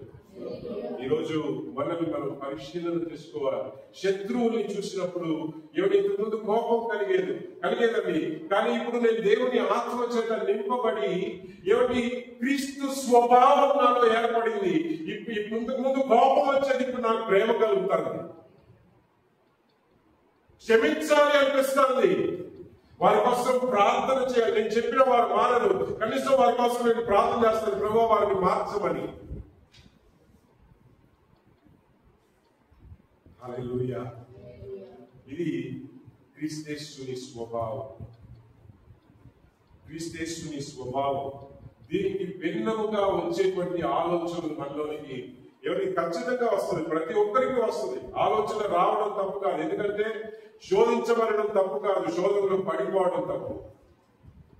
ఒకవైపు దేవుని ఆత్మ మాట్లాడుతుంటాడు ప్రతి ఒక్కరితోనూ. నేను చెప్తున్నాను, నాతో సహా మన అందరితోనూ దేవుని ఆత్మ మాట్లాడుతూ ఉంటారు. దేవుని వాక్యం ద్వారా దేవుని ఆత్మ మనతో మాట్లాడుతూ ఉంటారు. దేవుని ఆత్మ మనతో ఎలాగైతే మాట్లాడుతున్నారో, మరోవైపు సాతాను కూడా మాట్లాడుతుంటాడు. వాడు మాట్లాడుతున్నాడు కనుకనే అలాంటి ఆలోచనలు మనకు కలుగుతాయి. అదే రుజువు. ఎంతమందికి ఈ అనుభవం ఉంది? నాకు ఈ అనుభవం లేదు అంటే మరి ఏం చెప్పాలో నాకు అర్థం కావడం కదా. అవునంటారా కాదంటారా? ఒకవైపు మన శత్రువుని చూసినప్పుడు, మనం బాధ పెట్టిన వాళ్ళని చూసినప్పుడు కోపం కలుగుతుంది, వాళ్ళని తిట్టాలనిపిస్తుంది. ఇది సాతాను ప్రేరేపించే కార్యములు. ఇవి మనకు ఆలోచనలు కలిగిస్తున్నాడు. వాడిని తిట్టు, వాడిని కొట్టు, లేకపోతే వాడిని నేను బాధ పెట్టాడు, నువ్వు కూడా వాడిని బాధ పెట్టు, ఏదో ఒక రకంగా బాధ పెట్టు అని. కానీ యేసయ్య ఏమంటున్నారు? వాడి కోసం ప్రార్థన చేయి, వాడు మారాలని ప్రార్థన చేయి. వాడు మారలేదు కనుకనే వాడు ఆ రకంగా ప్రవర్తించాడు, వాడు మారాలని ప్రార్థన చేయి, వాడిని ప్రేమించమని యేసయ్య చెప్తూ ఉంటారు. రెండు ఆలోచనలు ప్రతి ఒక్కరికి కలుగుతుంది. ఎవరిని అనుసరిస్తున్నాం అనేది మనల్ని మనం పరిశీలన చేసుకోవాలి. దేవునికి స్తోత్రం. హల్లెలూయా. దేవుని ఆత్మ ఎందుకు వచ్చారండి మనలో? దేవుని లాగా, క్రీస్తుకు పోలిన వారుగా మనల్ని రూపించినట్లుగా ఆయన మనలోనికి వచ్చారు. కొలస్సీయులకు రాసిన పత్రిక 1 నుండి కొన్ని వచనాలు చదవండి. ఈరోజు వాక్యాన్ని ముగించేసుకుందాం. కొలస్సీయులకు రాసిన పత్రిక 3వ అధ్యాయం. మీరు క్రీస్తుతో కూడా లేపబడిన వారైతే పైనున్న వాటిని వెతుకండి, అక్కడ క్రీస్తు దేవుని కుడి పార్శ్వమున కూర్చుండి ఉన్నారు. పైనున్న వాటి మీదనే గాని భూ సంబంధమైన వాటి మీద, ఏంటమ్మా? పైనున్న వాటి మీదనే గాని భూ సంబంధమైన వాటి మీద మనస్సు పెట్టుకొనకుడి. ఏలైనగా మీరు మృతి పొందితిరి, మీ జీవము క్రీస్తుతో కూడా దేవుని యందు. హల్లెలూయా. హల్లెలూయా. పైనున్న వాటి మీదనే మనస్సు పెట్టుకోనండి, కిందున్న వాటి మీద కాదు అంటున్నాడు. ఎందుకు అంటే కిందున్న వాటి విషయంలో మీరు చచ్చిపోయిన వారు. మనం అంటాం, దీనికి ఈ మాటకు అర్థం ఏంటి? ఎంత బాగా అంటాం ఒక్కొక్కసారి. ఎవరి మీద కోపం కలిగింది అనుకోండి, బాధ కలిగింది అనుకోండి, బంధువులు ఇప్పుడు బయట వాళ్ళ మీద అంటే ఎవరి మీద కోపం కలిగితే దెబ్బేస్తాం, పడతాం, బూజులు తెచ్చుకుంటాం, అలా ప్రవర్తించి వచ్చేస్తాం. కానీ బంధువుల మధ్యలో గొడవ జరిగింది అనుకోండి, వాడికి నాకు ఇంకా సంబంధం లేదు అంటాం. అవునా? ఏం చెప్తాం? నీకు నాకు తెగదెంపులు, చెల్లి. ఇంకా పాతకాలంలో ఇంకా చెప్పాలంటే ఒక విధి నీళ్ళు నిజంగా పోసుకుంటారు. అంటే ఏంటి? నా విషయంలో నువ్వు చచ్చిపోయినంత సమానం, చచ్చిపోయిన వ్యక్తితో సమానం. నీకు నాకు సంబంధం లేదు, నీకు నాకు చెల్లు. ఇక్కడ ప్రభు వాక్యం దేవుడు ఏమంటున్నాడు? మీరు దేవుని రాజ్యానికి సంబంధించిన వారు, ఈ లోకానికి సంబంధించిన వారు కాదు. ఈ లోకానికి సంబంధించిన వాటిలో మీరు చచ్చిన వారు. మీరు భూ సంబంధులు కాదు. భూ సంబంధమైన వాటి విషయంలో మీరు చచ్చిన వారు కనుక చచ్చిన వారిలాగా ఉండండి. దేని విషయంలో? దేవుడికి స్తోత్రం. హల్లెలూయా. ఇంకా కిందకి చదువుకుందాం. జీవమై ఉన్న క్రీస్తు ప్రత్యక్షమైనప్పుడు మీరును ఆయనతో కూడా ప్రత్యక్షపడుదురు. ఇంకా పరచబడుదురు. ఇంకా కిందకి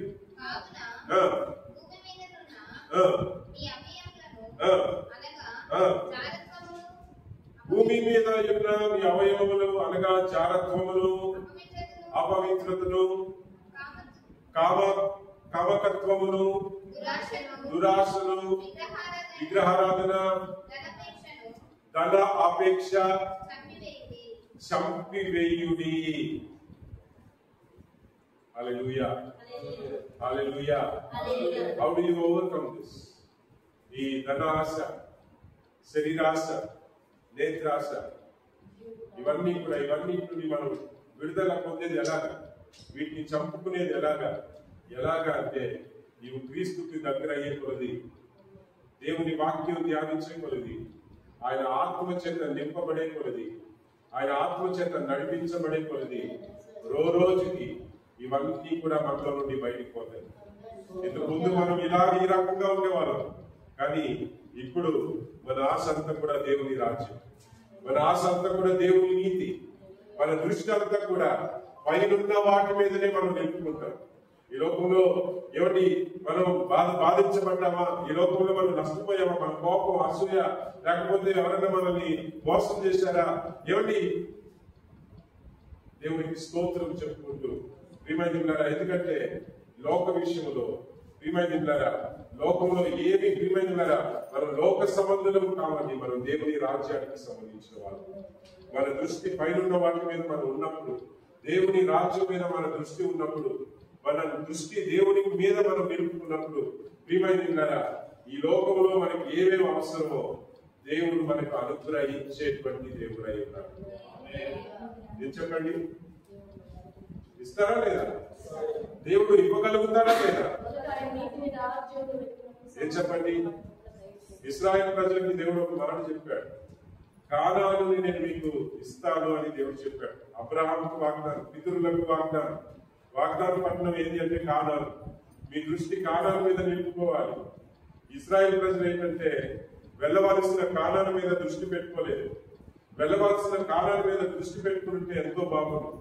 ఎందుకంటే కానాను ప్రయాణంలో, కానానికి వెళ్లే మార్గంలో వారి అవసరాలన్నీ దేవుడే తీర్చుకుంటూ వచ్చాడు. వాక్యం ఏం చెప్తుందో తెలుసా? మీరు వ్యవసాయం చేయలేదయ్యా, మీరు విత్తలేదయ్యా, మీరు కొయ్యలేదయ్యా, మీరు ఏ పని చేయలేదు కదా, 40 సంవత్సరాలు మిమ్మల్ని పోషించింది ఎవరు అని అడిగాడు దేవుడు. అక్కడ ఏం చెప్పండి? 40 సంవత్సరాలు మీరు ఎలా పోషించబడ్డారు ఆలోచించండి అన్నాడు దేవుడు. అక్కడ ప్రశ్నించాడు దేవుడు.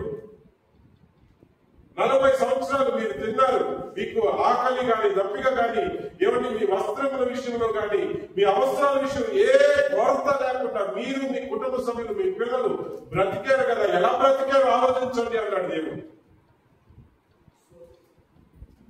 ప్రియమైనలారా, దేవుని రాజ్యం మీద మన దృష్టి నిలుపుకున్నప్పుడు, ఎందుకంటే దేవుని రాజ్యం మీద మన దృష్టిని నిలుపుకున్నప్పుడు ఈ లోకంలో మన జీవితంలో ఏమేమి పరిస్థితులు మనకు కావాల్సి ఉన్నాయో ఖచ్చితంగా దానికి అర్థం ఏంటంటే సోంబేరుగా ఉండమనో లేకపోతే ఇంకొక రకంగా ఉండమనో కాదండి. మీరు తోచిన పని మీరు చేయండి, మీరు పడే ప్రయాసం మీరు పడండి. ఒక్కొక్కసారి మనం ఎంత ప్రయాస పడినా కూడా మనకు కలిసి రాదు. మనం పడేటువంటి ప్రయాస దేవుని మీద, మన దేవుని రాజ్యం మీద, దేవుని మీద దృష్టి నిలుపుకుని ఈ లోకంలో బ్రతకాలి కనుక మనం ఏదో ఒక పని చేసుకుంటూ మనం ముందుకు వెళ్తే మనం చేసే పని కూడా మనకు కలిసి వచ్చేలాగా దేవుడు చేస్తాడు. దేవుడు వాక్యం ఏం చెప్తుందో తెలుసా? ఈసాకు విత్తనం వేశాడంట, దేవుడు దూరంతర ఫలములు ఇచ్చాడట.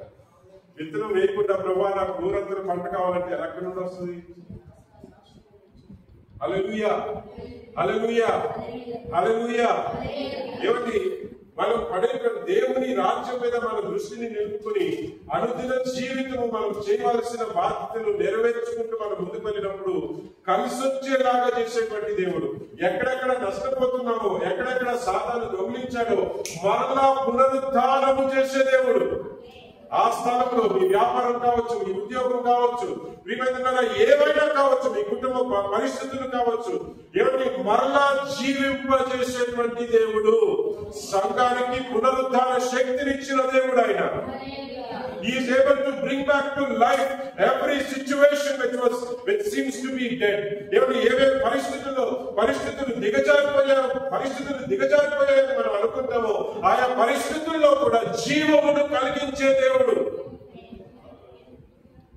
అది వ్యాపారం కావచ్చు, ఉద్యోగం కావచ్చు, కుటుంబ పరిస్థితులు కావచ్చు, పిల్లల భవిష్యత్తులు కావచ్చు. నీవు పడే ప్రయాసకు దేవుడు తోడ్పడతాడు. ఏం చెప్పండి? నీవు పడే ప్రయాసకు దేవుడు నీకు తోడ్పడతాడు. ఎప్పుడంటే ఈ దృష్టి దేవుని రాజ్యం మీద ఉన్నది. పైన ఉన్న వాటిని వెలికే బిడ్డగా మనం కనిపించినప్పుడు ప్రియమైన పాపముల విషయమై, ఎందుకంటే ప్రభు రావడానికి కారణమై పాపమును మనల్ని నాశనం చేసే పాపం నుండి మనం విడిపించినాడు. హల్లెలూయా.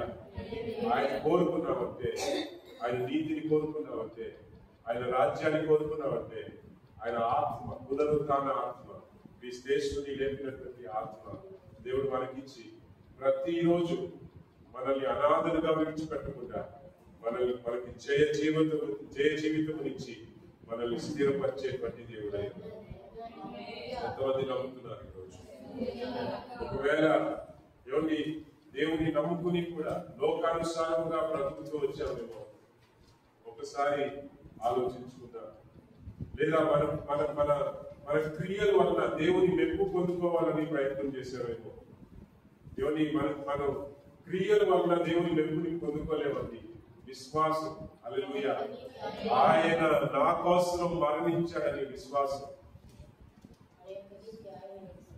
ఏమండి, ఆయన పునరుద్ధాన శక్తి, ఆయన పునరుద్ధానంపై విశ్వాసం మనం కలుగున్న వారమైతే ఆయన ఆత్మను మనకి ఇచ్చి మనల్ని సజీవులుగా, జీవము కలిగిన వారుగా ప్రతిరోజు మనల్ని నడిపేటువంటి దేవుడై ఉన్నాడు. హల్లెలూయా. కార్చిన రక్తం ప్రతిరోజు, ఈ రోజు కూడా నదిలాగా ప్రవహిస్తూ ఉన్నది. కీర్తనకారుడు అంటాడు, ఏమండి, ఆ పట్టణంలో దేవుడు ఉన్నాడు కనుక దానికి చలనము లేదు. మన జీవితంలో దేవుడు ఉన్నట్లయితే మనకి చలనం అనేది ఉండదు, నాశనం అనేది ఉండదు. హల్లెలూయా. ఆ పట్టణంలో ఒక నది కలదు అని 46వ కీర్తన 3వ వచనం అనుకుంటా చదివి సహాయం చేయండి. 40 దేవుని నది అని చెప్పి వాక్యం చెప్తుంది. 46వ కీర్తన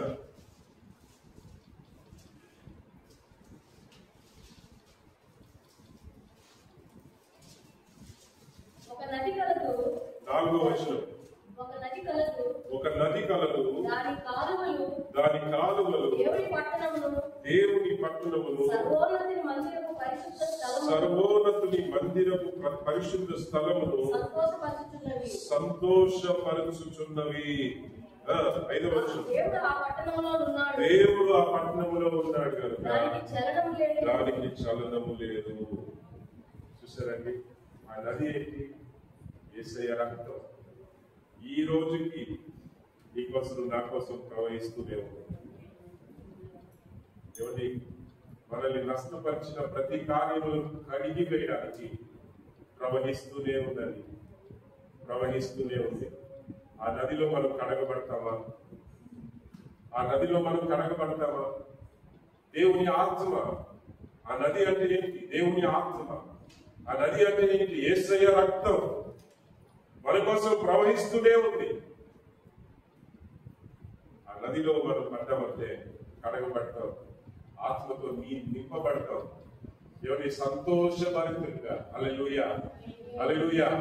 లోకంలో ఎన్ని పరిస్థితులు మన చుట్టుముట్టినా కూడా ఏమండి కీర్తనకారుడు అంటాడు, మోషే గారు అంటారు, 1000 మంది 10,000 మంది కుడి ఎడమపై ఏమండి కూలినను ఏ భయం నాకు, ఏ అపాయం నాకు సమీపించదు.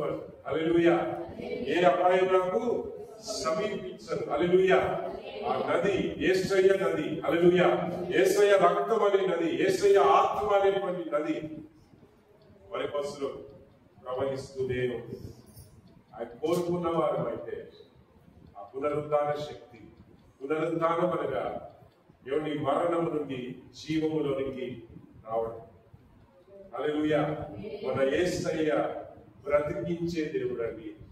మన యేసయ్య లేవనెత్తే దేవుడు. మన యేసయ్య మనల్ని లేవనెత్తేటువంటి దేవుడు. నీవే స్థితిలో ఉన్నా కూడా ఈ దేవుడు నిన్ను రక్షించగలుగుతాడు. నీవే స్థితిలో ఉన్నా కూడా నీ దేవుడు నిన్ను లేవనెత్తగలుగుతాడు. ఆయన రాజ్యమును వెతికే బిడ్డగా నీవు కనిపిస్తున్నావా? ఆయన నీతిని వెతికే బిడ్డగా నీవు కనిపిస్తున్నావా? పైనున్న వాటిని వెతికే బిడ్డగా కనిపిస్తున్నావా? లేదా అనేది మనల్ని మనం ప్రశ్నించుకుందాం, మనల్ని మనం పరిశీలన చేసుకుందాం. అందరం కూడా లేచి నిలబడిన వారం అయితే కొద్ది నిమిషాలు లెట్ us examine ourselves. మనల్ని మనం పరిశీలన చేసుకుందాం.